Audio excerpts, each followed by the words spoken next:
चलिए दोस्तों, हम थोड़ी सी चर्चा कर लेते हैं। हमने जो कल आप लोग लेवल्स निकाल करके दिए थे, उन्होंने आज के मार्केट में कितना वर्क किया है। दोस्तों ये हमारी ग्रीन वाली जो है ये सपोर्ट की लाइनें हैं और रेड वाली ये रेजिस्टेंस की लाइनें हैं। दोस्तों मार्केट हमारा इस सपोर्ट हमारे सेकंड सपोर्ट पे ओपन हुआ है, ठीक है।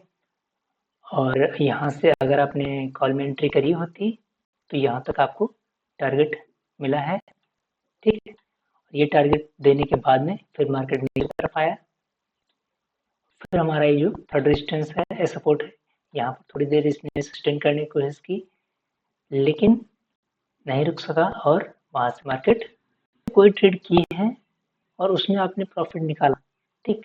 प्रॉफिट करने के बाद में फिर उसके बाद में तुरंत आपको दूसरी ट्रेड नहीं डालनी है। इस चीज़ को थोड़ा सा ध्यान रखिएगा कि अगर आपने एक ट्रेड डाली है और आपके हिसाब से आप प्रॉफिटेबल हैं, सेटिस्फाइड है अपने प्रॉफिट से, तो आप दूसरी ट्रेड अगर हो सके तो ना डालिए।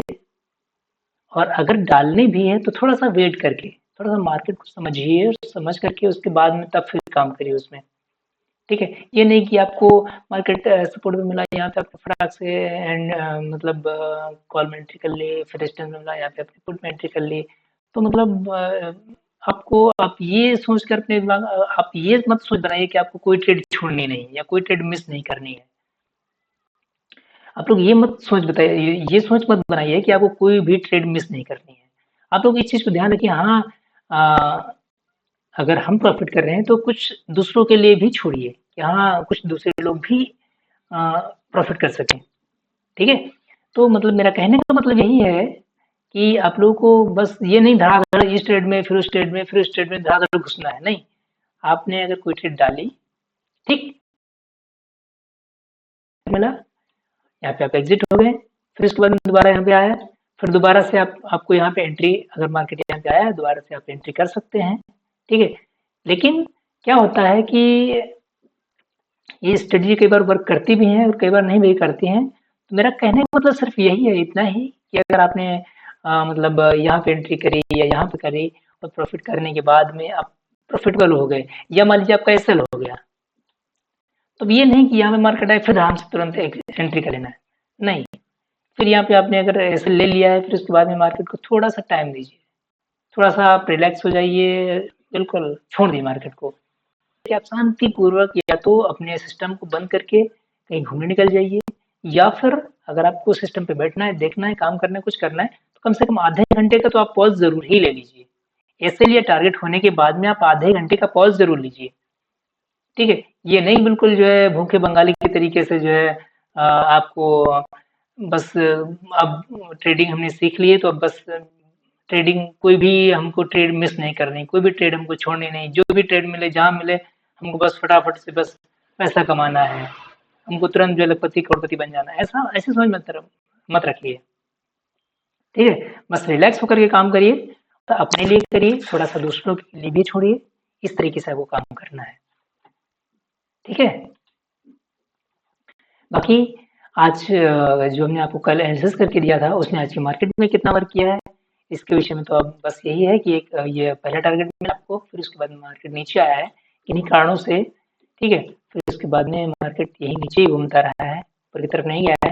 हालांकि सपोर्ट रेजिस्टेंस में थोड़ा सा जो चेंजेस आए थे वो हम आपको हमारे टाइम की वजह से, मैं कोई बात नहीं, कोई ट्रेड अगर छूट जाती है उसका जो है अपने अंदर कोई रिग्रेट मत करिए।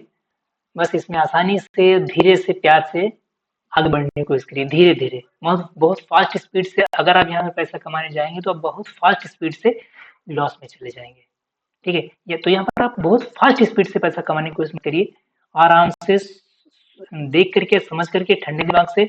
और स्टार्टिंग में तो मैं तो यही कहूंगा कि अगर आप बिगिनर हैं तो बिगिनर के लिए जो मार्केट है वो 11 बजे के बाद में ही उनको काम करना चाहिए, उनको 11 बजे से पहले तो काम ही नहीं करना चाहिए। और अगर बिल्कुल बिगिनर है तो उनको 12 बजे से काम करना चाहिए। कहते हैं कि 12 से 1 बजे के बीच मार्केट एकदम डाउन रहता है, साइडवेज हो जाता है।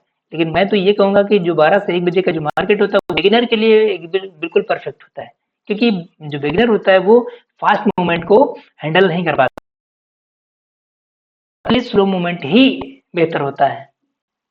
तो बिगिनर जितना भी है उसको तो 12 से 1 के बीच में ही काम करना चाहिए। 12 से 1, 2, 3 बजे तक, बस इसी बीच में 12 से 2 के बीच में। जितना बिगिनर है, जितना मतलब जितने लोग जिन लोगों को कम नॉलेज है वो लोग 12 से 2 के बीच में अगर काम करेंगे तो ज़्यादा बेहतर रहेगा। क्योंकि इस बीच में मार्केट में ज़्यादा फास्ट मूवमेंट नहीं होते हैं। ठीक है? तो यहाँ पे आपका अगर प्रॉफिट होगा तो कैलकुलेटेड होगा, और अगर लॉस होगा तो भी कैलकुलेटेड होगा। ठीक है? इस टाइम की मार्केट को आप हैंडल कर सकते हो। ठीक है?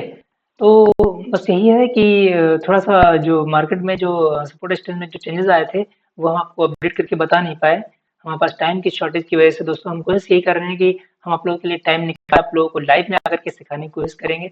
बट हमारे पास अभी कुछ टाइम की शॉर्टेज चल रही है, टाइम हम नहीं निकाल पा रहे हैं। उसके लिए दोस्तों हमें आप लोग माफ़ करिएगा। बाकी हम कोशिश ये कर रहे हैं कि हम टाइम आप लोगों के लिए किसी तरीके से निकाल करके लाइव में आने की कोशिश करेंगे।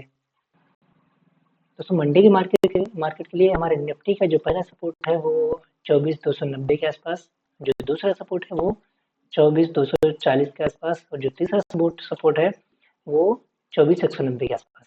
जो पहला रेजिस्टेंस है वो 24,490 के आसपास, और जो दूसरा रेजिस्टेंस है 24,530 और 24,540 के आसपास, और जो तीसरा रेजिस्टेंस है वो 24,590 के आसपास। दोस्तों ये हमारे सपोर्ट रेजिस्टेंस निकल कर क्या है कल की मार्केट के लिए।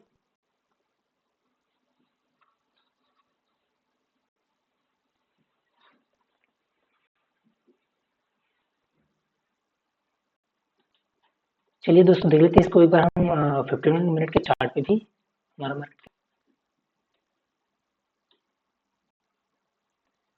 दोस्तों 15 मिनट के चार्ट में हमारा मार्केट कुछ ऐसा दिख रहा है।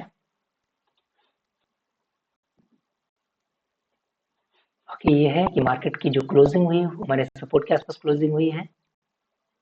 ठीक है, बस आप लोगों को इतना ध्यान रखना है कि अगर मार्केट यहीं पर फ्लैट कहीं पर अगर ओपनिंग करती है तो कॉल में एंट्री करने की कोशिश करिएगा।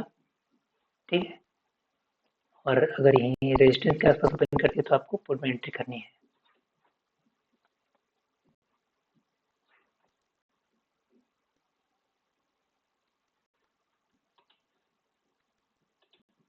चलो देख लेते हैं इसको एक बार हम वन डे टाइम फ्रेम पे भी। दोस्तों वन डे टाइम फ्रेम पे हमारा मार्केट कुछ ऐसा दिख रहा है। दोस्तों हमारा जैसा अनुमान था, हमने कल आप लोगों को बताया था कि मार्केट थोड़ा सा गैप अप ओपन कर सकता है यहाँ कहीं पर, और उसके बाद ही मार्केट गिरेगा। हमने आप लोगों को बताया था।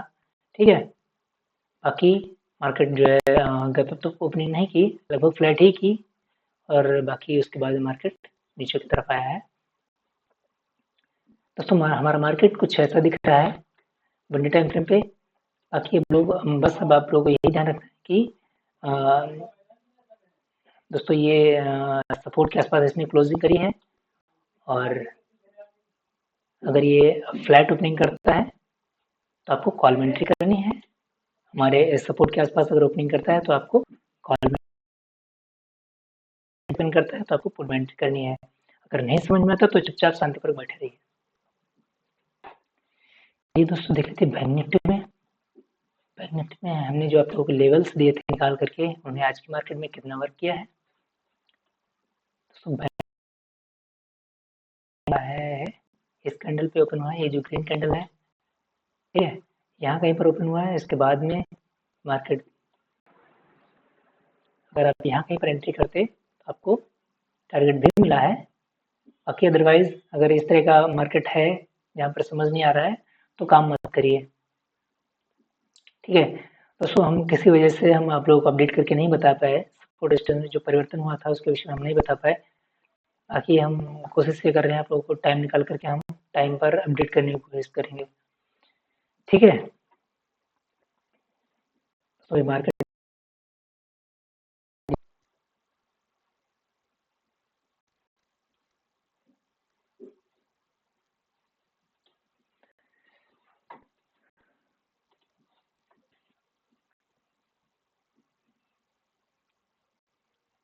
बाकी ये है कि हमने जो लेवल्स आपको आपको आप लोगों को निकाल करके दिए हैं, अगर वहाँ पर मार्केट आपको मिल रही है और मार्केट को समझना बहुत ज़रूरी है। मार्केट के स्ट्रक्चर को, मार्केट के मोमेंट को, मार्केट के फ्लो को, इन सब चीज़ों को आपको थोड़ा-सा समझना पड़ेगा। कि मार्केट किस तरह का फ्लो कर रहा है, मार्केट किस तरह का स्ट्रक्चर आज बना रहा है, मतलब इसको समझ करके, कूल माइंड होकर के समझ करके उसके बाद में ही आपको काम करना है। बैंक निफ्टी के हमारे जो सपोर्ट रेजिस्टेंस निकल कर क्या है, तो हमारा पहला सपोर्ट है 52,500 के आसपास, जो दूसरा सपोर्ट है वो 52,400 के आसपास, और जो तीसरा सपोर्ट है 52,300 के आसपास। जो पहला रेजिस्टेंस है 53,280 के आसपास, जो दूसरा रेजिस्टेंस है वो 53,380 के आसपास, और जो तीसरा रेजिस्टेंस है वो 53,480 के आसपास। तो ये सपोर्ट रेजिस्टेंस निकल कर आए कल के मार्केट के लिए बैंक निफ्टी के। चलिए दोस्तों, इसको एक बार हम 15 मिनट के चार्ट पे भी देख लेते हैं हमारा मार्केट कैसा दिख रहा है।